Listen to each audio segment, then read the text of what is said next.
Gracias por atendernos. Señor Bayo, muy buenas tardes, un placer saludarle, encantado. Muy bien, gracias a usted más bien.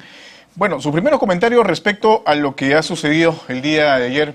En primer término, aquí en la ciudad capital, porque había mucha expectativa respecto a quién podría finalmente asumir la cabeza de la Municipalidad de Lima. De tempranas horas se habían dado algunas advertencias, por decirlo menos, respecto a presuntas irregularidades por parte de los órganos electorales. Finalmente, ya los candidatos que han quedado en este último tramo han reconocido el trabajo de la OMP y también el Jurado Nacional de Elecciones. Su opinión al respecto, por favor. Bueno, en principio creo que es importante advertir que los resultados electorales expresan una suerte de cansancio, ¿no?, de los ciudadanos, de los electores, respecto a la dinámica política que viene llevándose a cabo en el país, ¿no? Estos son los resultados que expresan el nivel de legitimidad más, modesto, ¿no?, de legitimidad política de entrada, que va a tener un gobierno local en Lima, el gobierno de Lima Metropolitana, el gobierno local, por lo menos en las últimas 3 décadas, 4 décadas, ¿no? Es un respaldo electoral que está alrededor del 26% y que todavía no está definido, porque no obstante estamos en un nivel de avance en cuanto al procesamiento de actas, alrededor del 97% de actas procesadas, ¿no?, que han sido ingresadas al cómputo. Hay todavía un porcentaje interesante de actas observadas, que puede, cuando son los resultados electorales están muy, como quien dice, muy pegados, ¿no?, entre dos candidaturas que aspiran al éxito electoral, es lo más prudente, lo más razonable esperar al cómputo final que haga la Oficina Nacional de Procesos Electorales para poder tener una opinión clara de quién es el ganador. Pero en cualquiera de los dos casos son dos candidaturas que han alcanzado votaciones de alrededor del 26%, 25%, Menos del 30%, ¿no? menos del 30%, ¿no? Entonces, esto sí es un punto de inflexión, ¿no? Tengo la sensación de que en realidad quienes ganen las elecciones, en el caso de Lima, aun cuando podrían ganar cualquiera de las dos candidaturas de Podemos o Renovación Popular, ciertamente no es realmente un éxito electoral, porque están alcanzando éxitos electorales con unos niveles de legitimidad muy pobres. Pero prácticamente uno de 4 ciudadanos, por decirlo Correcto. de alguna manera, ha votado por las dos personas finalmente que han quedado digamos, en ese último tramo de la justa electoral, y definitivamente pues se va a tener que articular un trabajo de diálogo, supongo yo, y de acercamiento probablemente con diversas autoridades para emprender un trabajo desde la Municipalidad de Lima. ¿Cómo lo ves? Correcto. Y creo que este resultado electoral también tiene que ver con no solamente un tema de que hay un cansancio respecto a la dinámica, sino que además, hay que decirlo, que tenemos como una oferta electoral como cerrada, ¿no?, a determinados partidos, ¿no? Y entonces necesitamos pensar en abrir los partidos políticos a través de los procesos, por ejemplo, de elecciones primarias, ¿no? Qué bueno poder pensar en una siguiente elección con elecciones primarias, tanto a nivel de las elecciones generales, presidenciales y parlamentarias, como a nivel de las elecciones regionales y municipales próximas, porque esto puede abrir también las candidaturas, ¿no? La discusión en la campaña electoral ha sido, al menos en cuanto al Lima Metropolitana, ha sido bastante pobre, ¿no? No se ha escuchado propuestas a los problemas muy serios que tiene la ciudad de Lima.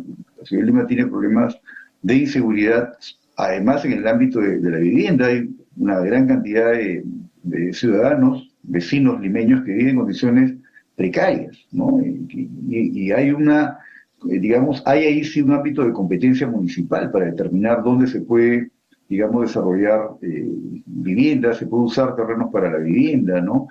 Hay problemas de seguridad, hay problemas De ambientales, además, transporte, hay una serie de transporte, ¿no? de Y no aspectos que se deben abordar, ¿no? no hemos escuchado realmente una discusión consistente. Entonces, creo que es importante pensar por eso en una reforma que pueda abrir las candidaturas, ¿no? Abrir, los partidos políticos, romper este límite, porque la libertad en sentido más amplio la entendemos como una posibilidad de escoger entre diferentes opciones, pero se puede restringir la libertad aún con elecciones impecablemente realizadas, como pasa en el Perú, que tenemos tanto la Oficina Nacional de Procesos Electorales como el Jurado Nacional de Elecciones, que garantizan unas elecciones digamos, exactamente dentro del marco legal, al menos hasta esta elección hemos visto eso, un comportamiento acorde con el marco legal por parte de los organismos electorales, un buen desempeño, hay que decirlo. Más allá de que la elección se haga bien, si la oferta se restringe, hay una restricción de las opciones respecto de las que cogemos, los ciudadanos estamos en una grave limitación de la libertad. Claro. Ahora, Política, ¿no? y esto obviamente se ha puesto digamos, sobre la mesa en los propios resultados que se han dado, ¿no? Porque las elecciones de ayer han sido elecciones regionales y municipales. Si bien es cierto, de una u otra manera la atención se centra en Lima, en la capital, por ser una plaza importante, pues obviamente en regiones el panorama cambia totalmente, ¿no? De hecho, los movimientos regionales son los que han tenido predominancia en distintos puntos de nuestro país, ¿no? Y ahí viene lo que usted señala, ¿no? El hecho de que qué proyección realmente tienen los partidos, no sé si decir los tradicionales o en todo caso los que predominan en Lima, frente a lo que significa el Perú en general. Correcto, tenemos una desconexión total de los partidos que tienen financiamiento público directo, de los partidos que tienen representación parlamentaria, con la dinámica de la política a nivel nacional, como si fuesen dos digamos, motores diferentes, ¿no? Claro, de alguna manera la cantera del movimiento regional le ofrece en algún momento candidaturas, personas que tienen interés en postular en la elección parlamentaria, ¿no? Entonces complementa, pero la idea de tener un sistema de partidos pluralista, democrático, implica partidos que tengan presencia con propuestas programáticas de ámbito nacional y que tengan la posibilidad de comprometer a los ciudadanos con determinadas propuestas programáticas, que son importantes de analizar. En algún momento hemos hablado de la reforma tributaria, ¿no? Hemos hablado de una serie de cambios que el país necesita, por ejemplo, para contar con recursos adecuados para poder tener el efecto redistributivo, pero esto se bloquea con la lógica política que tenemos, que, hay que decirlo, está conectada con el sistema de representación política que se instala en 1993, ¿no? Como diría el profesor Piz, una política antipolítica, un poco antidemocrática, ¿no? Entonces, hay que romper esa estructura, cambiar, hay que generar un espacio abierto de discusión, porque es casi como estar ante un fenómeno de hegemonización, ¿no? Se ha hegemonizado, se ha convencido a las personas que hay un modelo, que es el del que no salimos, que impide cambios mucho más estructurales. Y creo que es importante en esto ver que tenemos hoy, y este es un problema que lamentablemente afecta directamente a la elección Lima metropolitana, se ha instalado en la política peruana un discurso que alienta la violencia. Personajes que postulan en elecciones presidenciales, que postulan en elecciones municipales, alientan sin ningún tipo de reparo la violencia, muerte de determinadas personas. Hay que denunciar siempre que digamos, los titulares de los organismos electorales están siendo objeto de violencia sistemática. Antes de esta elección, personas que están identificadas por la policía están realizando actos de violencia. Pero una desconfianza conveniente, digamos, ¿no? Cuando se pierde, se critica o se ataca a los entes electorales. Cuando se gana, digamos que todos se maneja de manera tranquila, sin novedad, pausada, serena, en el marco de la democracia aparentemente, ¿no? Hay un discurso ahí con un doble sentido, de acuerdo a las conveniencias, digamos, o a las situaciones que se presentan.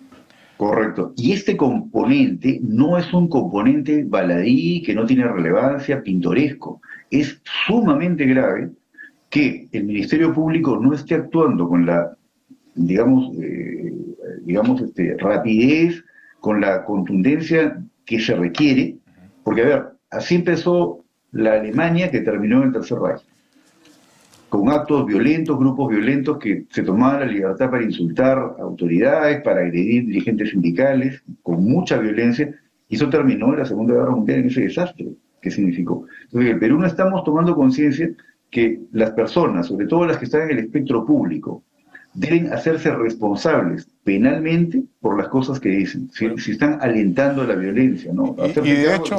Y de hecho en la jornada hemos visto también una serie de infracciones a la norma electoral, ¿no? A la ley electoral que suponemos nosotros, el Ministerio Público ya estará trabajando en ese sentido. ¿Qué es lo que pasa con los dos partidos, según su análisis, señor Jáuregui, que finalmente disputaron la segunda vuelta presidencial? Estamos hablando de Perú Libre y de Fuerza Popular, ¿no? En Lima y en regiones. ¿Cómo ve usted el panorama de estas dos agrupaciones? Bueno, es indiscutible que ha sido una derrota absoluta, ¿no? Los resultados electorales, el respaldo de estos partidos que disputaron la segunda vuelta es verdaderamente muy, muy pobre, ¿no? Implica un decaimiento. Pero hay que decir que en el caso de Perú Libre, digamos que los resultados electorales de las elecciones generales del 2021 hay que entenderlos en un contexto en el cual, desde el 2016 en adelante, el sistema de representación política peruano queda absolutamente demolido. Los intentos sucesivos de golpe de Estado parlamentario que terminó finalmente con la vacancia del señor Vizcarra, a mi juicio, absolutamente arbitraria, porque no se puede utilizar la vacancia por incapacidad moral, que en realidad es una incapacidad mental, ¿no?, como un mecanismo de guillotina política. Eso es un golpe de Estado parlamentario. Hay una discusión pendiente todavía que de hecho estaba en manos del Tribunal Constitucional dilucidar al respecto, pero finalmente se abstuvo o se sustrajo de la materia, que es el término que utilizaron en ese momento, ¿no? Pero definitivamente muchos coinciden en que se deberían establecer ya los parámetros y es necesario respecto a esta figura de la vacancia presidencial por permanente incapacidad moral. Hay una situación particular que se presenta, señor Jorge Jáuregui, respecto al señor Joaquín Ramírez, ¿no? Candidato a la alcaldía de Cajamarca. Hay una situación que se presenta con él y que podría finalmente, de alguna manera, alejarlo del sillón municipal. ¿Cómo ve usted esta situación que involucra al señor Ramírez?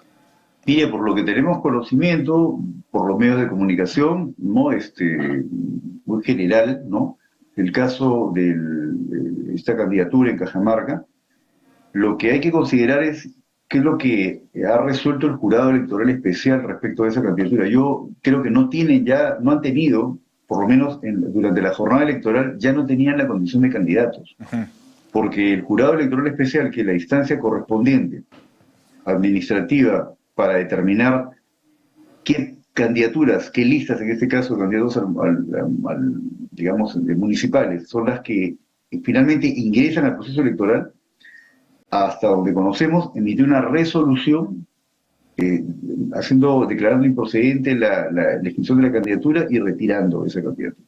Entonces, en tanto esa decisión no sea revertida, como no pasó, porque ya agotamos la etapa en la cual, digamos, la etapa previa a la jornada electoral. El jurado electoral especial tomó esa decisión y la candidatura ha quedado fuera. Entonces ya no han tenido la condición de candidatos. Los votos que ha recibido esa candidatura, que fue declarada improcedente por el jurado electoral especial, simplemente son trasladados a los votos nulos, ¿no? Y son contabilizados como votos nulos. ¿Y en ese sentido, entonces, quién asumiría el sillón municipal?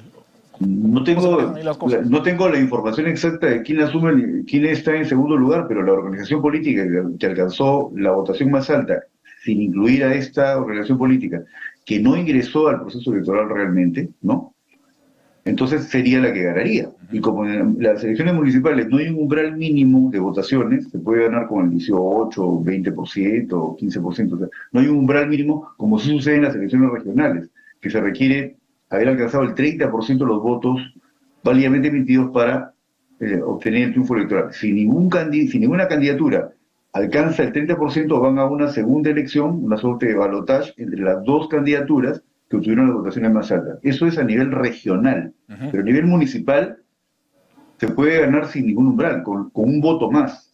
Con un voto más se gana, porque es una mayoría, digamos, simple, ¿no? Se quiere una mayoría simple, ¿no? Con un voto más se logra el triunfo electoral a nivel municipal. Entonces, yo creo que ahí la elección está cerrada, ¿no? Esta organización política no logró ingresar al proceso electoral, fue retirada por el jurado electoral especial, y además ahora estamos en una fase distinta ya del proceso electoral, porque en este caso se aplica ya el principio de preclusión de etapas. Ya no es posible regresar a candidaturas ahora, ¿no? Listo, muy amable. Muchas gracias por haber conversado con nosotros. Que tengan buenas tardes. Placer en saludarle. Gracias por la invitación. Hemos conversado con Jorge Jáuregui, analista político y experto en temas electorales. Hacemos una pausa, amigos. Volvemos con más.